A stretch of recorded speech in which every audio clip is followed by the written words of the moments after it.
Allô Karine! Allô Alex!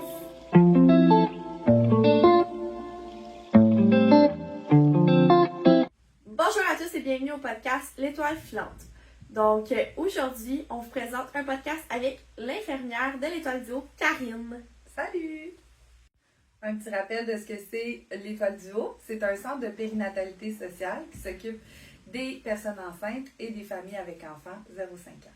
On est présentement dans le temps des petits virus qui courent un peu partout, donc la grippe, le rhume, la gastro.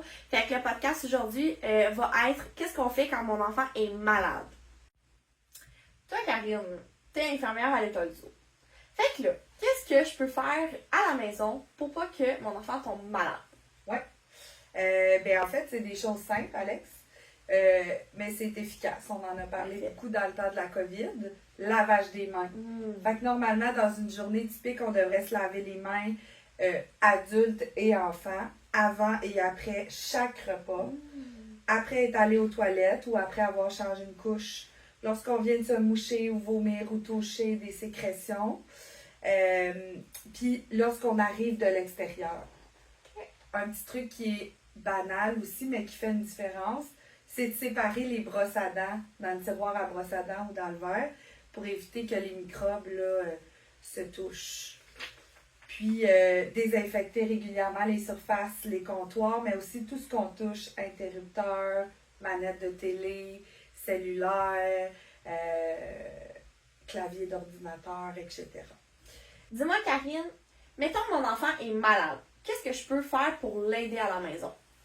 Oui, la première chose à faire, en fait, c'est de surveiller son état. Okay. Fait que ça veut dire son état général.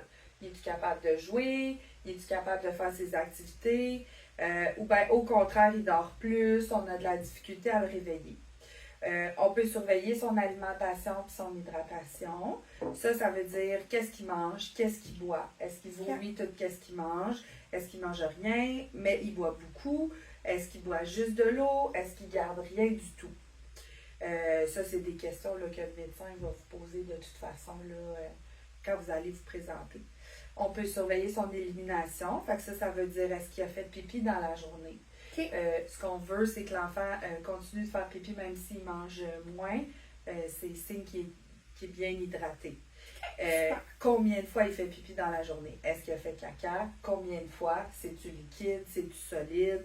Est-ce qu'il vomit? Combien de fois? Puis tu sais, quand notre enfant est malade, on peut se prendre des notes là, sur ce qu'on observe. Très important, prendre la température de l'enfant. Fait qu'aussitôt qu'un enfant va pas bien, on peut y prendre la température. De 0 à 5 ans, on y va en rectal. Fait que, dans le fond, il va faire de la fièvre à partir de 38 degrés Celsius ou 100,4 degrés Fahrenheit. On ne s'inquiète pas de la valeur de la fièvre tant que ça. La fièvre n'est pas plus grave parce qu'elle est à 39 ou 40. L'important, c'est de voir si la fièvre sera bien soulagée avec la médication, puis si son état général reste bon une fois que la fièvre est redescendue. Parfait, ça. Ce que tu peux faire aussi, c'est fournir un environnement calme et propice au repos. C'est que ton enfant, s'il fait de la fièvre, il devrait être gardé à la maison. Pas d'école, pas de garderie, mais aussi pas de magasinage et autres. Là, il devrait être en mesure de pouvoir se reposer. Faut s'assurer qu'il y ait une bonne hydratation, fait qu'offrir à boire le plus souvent possible. Si on allait, on offre le sein. Si on est au biberon, on offre le biberon. Si l'enfant est plus grand, on lui met à apporter une bouteille d'eau pour qu'il puisse boire des petites gorgées d'eau tout au long de la journée. On ne s'inquiète pas si l'enfant a moins d'appétit. L'important, c'est vraiment l'hydratation. Après ça, s'il mange quelque chose ou pas, c'est plus ou moins grave là, dans les premiers jours de fièvre. OK, parfait. Fait que pour soulager la fièvre, il y a différents moyens qu'on peut prendre. Habiller l'enfant plus légèrement, s'assurer que la température de la pièce ne dépasse pas 20 degrés Celsius. On va essayer d'éviter les bains froids. Là. Ça, c'est comme de la vieille médecine. Ça n'a pas été prouvé que ça faisait tant que ça descendre la fièvre. Ce que ça fait, en fait, c'est que ça crée plus d'inconfort à cause des frissons là, que ça provoque. Ce qu'on va faire pour faire baisser la fièvre, c'est utiliser une médication contre la fièvre, donc antipyrétique, l'acétaminophène, comme le Tylenol ou le Tempra. Puis ça va être administré là, aux 4 heures. Si en fait l'enfant a plus que 6 mois, on peut aussi ajouter l'ibuprofène, qui est de l'Advil ou du Motrin. Donc, il n'y a pas de danger là, après 6 mois de donner les 2 médicaments en même temps. Donc, l'ibuprofène, c'est aux 6 heures. Fait que je vous présente un schéma là, de l'administration de la médication pour la fièvre. Fait qu'on pourrait, par exemple, donner du Tylenol à 8 heures le matin à notre enfant qui fait de la fièvre. On reprend sa température vers 10 heures, 2 heures plus tard. Il fait encore de la fièvre. Ben, à ce moment-là, on pourrait lui donner l'ibuprofène, donc l'Advil. Et puis là, 2 heures plus tard, on reprendrait sa température. On est rendu à 4 heures plus tard que la première dose de Tylenol. Donc là, on pourrait lui redonner le Tylenol. L'important quand on y va avec cette méthode-là, c'est qu'on note les heures à laquelle on a donné les 2 médications. Fait que le Tylenol doit avoir 4 heures entre chaque dose, puis l'Advil doit avoir 6 heures entre chaque dose. C'est ça l'important. À un moment donné dans la journée, ça va arriver que tu vas donner les 2 médications en même temps. Là, c'est possible, puis ça, c'est pas grave. Admettons, Karine, mon enfant est congestionné. Qu'est-ce que je trouve que je fasse? Oui, bien ça, c'est... il y a plusieurs choses que tu peux faire là, pour soulager la congestion. Faire prendre un bain ou une douche à ton enfant, l'humidité, tout ça, ça va aider à faire décoller les sécrétions. Puis aussi, c'est propice à la relaxation puis au repos. Fait qu'une bonne douche, un petit dodo, ça va aider pour la guérison. Sinon, la bonne vieille toilette nasale, hein, le sinus rinse, ça, c'est la méthode de choix là, pour la congestion. Fait qu'on nettoie le nez avec de l'eau saline, de l'eau salée.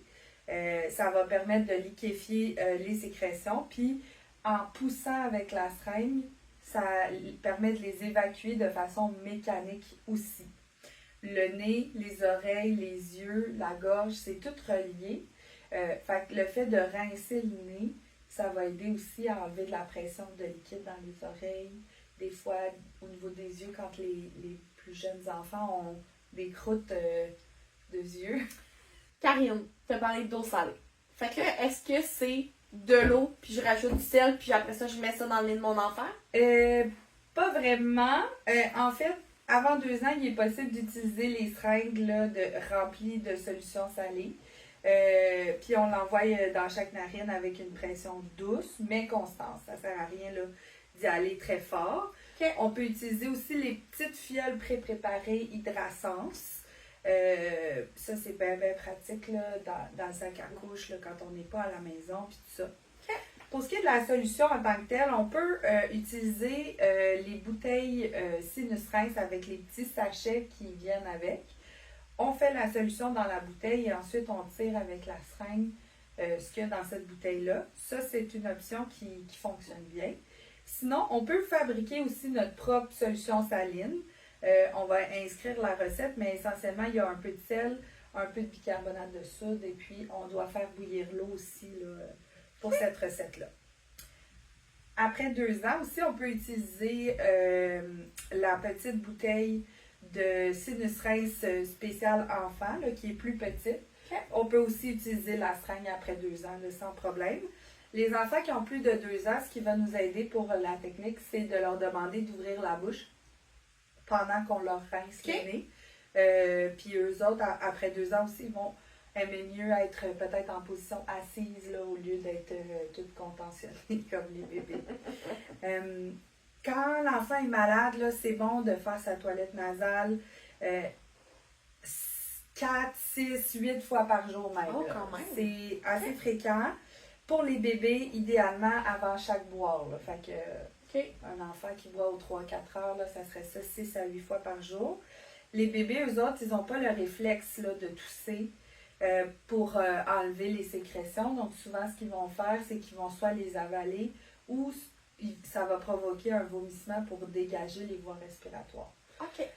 Fait qu'à ce moment-là, il n'y a pas lieu de s'inquiéter si l'enfant vomit un peu plus là, quand il est congestionné. Parfait. On va mettre le lien pour la vidéo de l'hôpital Sainte-Justine dans la description du podcast. Donc, c'est une médecin ORL qui nous montre là, comment effectuer la toilette nasale des enfants. Donc, vous pouvez aller jeter un coup d'œil là-dessus. Karine, c'est quand que je dois consulter avec mon enfant chez le médecin ou même avec toi? Oui, ben en fait, quand ton bébé a moins de 3 mois, Ouais. s'il fait de la fièvre, dès la première fièvre, on doit se rendre à l'urgence. OK. Ça ne sert à rien d'aller à la clinique parce qu'on va vous envoyer à l'urgence après ça. Ils font des tests plus poussés pour la fièvre là, avant 3 mois. OK, parfait. Après ça, quand ton enfant fait de la fièvre, puis que tu as essayé de le soulager avec les toilettes nasales, avec le Tylenol, l'Advil, ça fait plus que 48 heures qu'il fait de la fièvre d'affilée. Ben là, ça serait le moment là, de consulter pour ton enfant. Après ça, peu importe la durée de la fièvre, si ton enfant est plus amorphe, plus difficile à réveiller, tu sais qu'il n'y a pas de période où il fait ses activités quotidiennes dans la journée, il est toujours comme un peu mou. Ça, c'est une raison de consulter.